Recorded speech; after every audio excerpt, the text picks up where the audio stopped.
Hi, welcome back to Shotoku Tech. I have made a lot of videos about this My-TTGO-Watch. They're pretty well received for the most part. I do get a lot of comments asking for help loading this sharandac My-TTGO-Watch firmware. I've followed this repository on GitHub since I first started working with the T-Watch. Hey, credit to the author and all those talented coders that are supporting it. Thanks. This is a very active GitHub repository.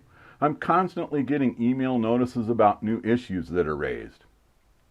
It seems like a video showing how to load My-TTGO-Watch is in order.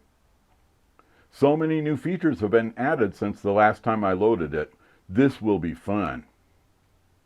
I'm starting from scratch, installing VSCode, PlatformIO, Git SCM. You'll get to see it all.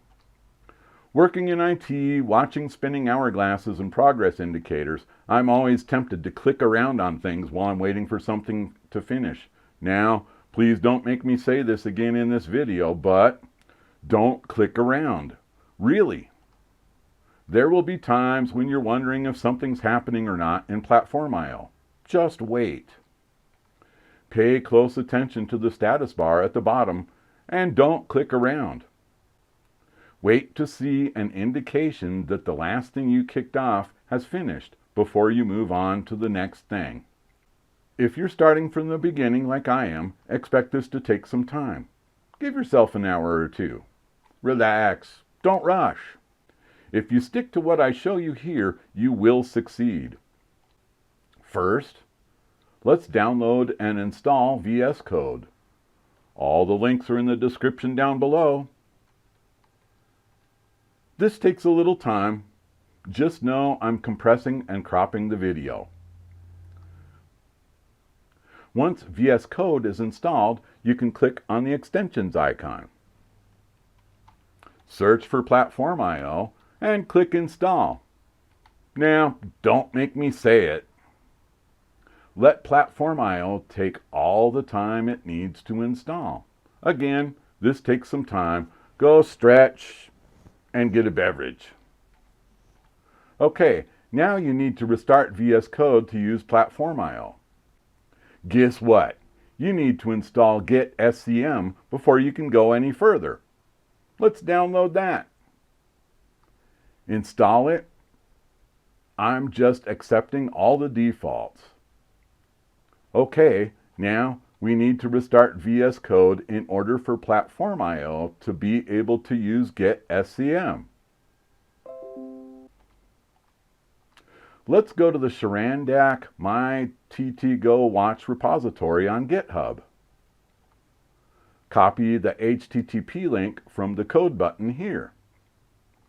In PlatformIO, click on Clone Git Project, paste your URL here, and hit Enter. Now, choose a local folder to place your My-TTGO-Watch folder into. This is my second run through doing this. The first time I did it, I chose a folder in the cloud on my OneDrive. It takes a long time to sync all these files in OneDrive. I would recommend a local folder on your PC if you want this work to go faster. You can use a cloud-based drive, but make sure to wait until the entire repository has synced up locally with the cloud before you go any further. Compiling your code can take longer in this scenario. I'm going to put this in ctemp, and My-TTGO-Watch will wind up as a subfolder here. Don't make me say it.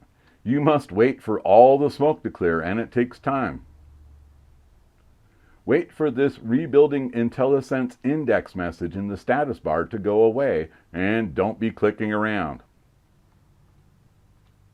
Now, I recall something from the emails I get about the issues posted at the sharandac My-TTGO-Watch repository on GitHub.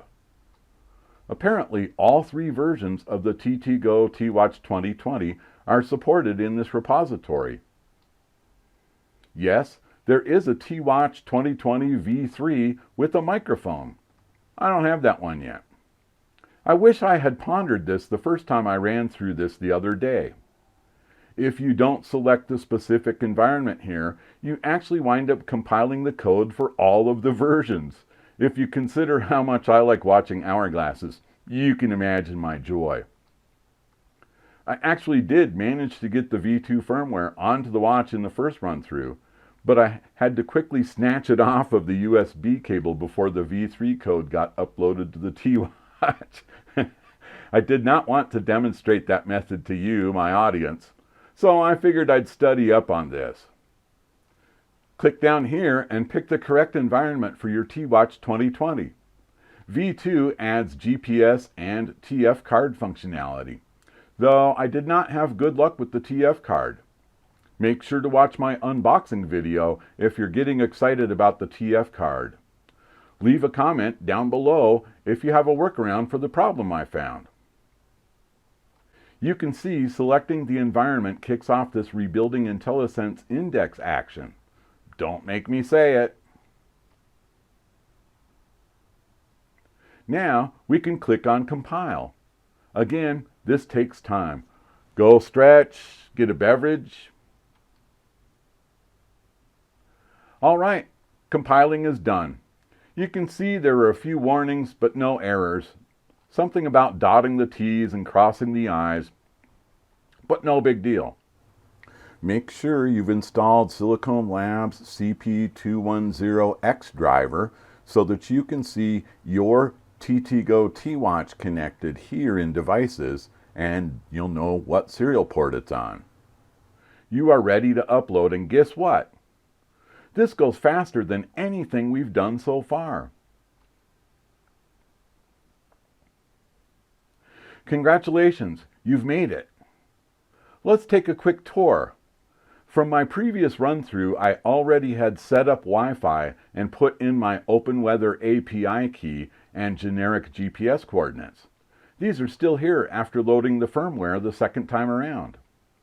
Set your screen brightness. I put it down all the way to save battery. They've added so many new features, I think I'll save that for another video.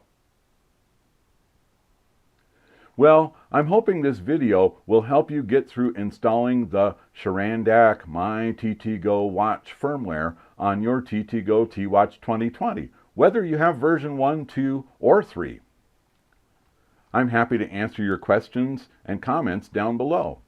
Remember, the only dumb question is, I didn't watch your video, but can you tell me how to do this? Stay tuned, and thank you very much. So, make sure to check all the links in the description down below. Please subscribe, check out some of these other videos, and thank you very much. Thank you for watching Shitoku Tech. Please subscribe, comment, like, and share.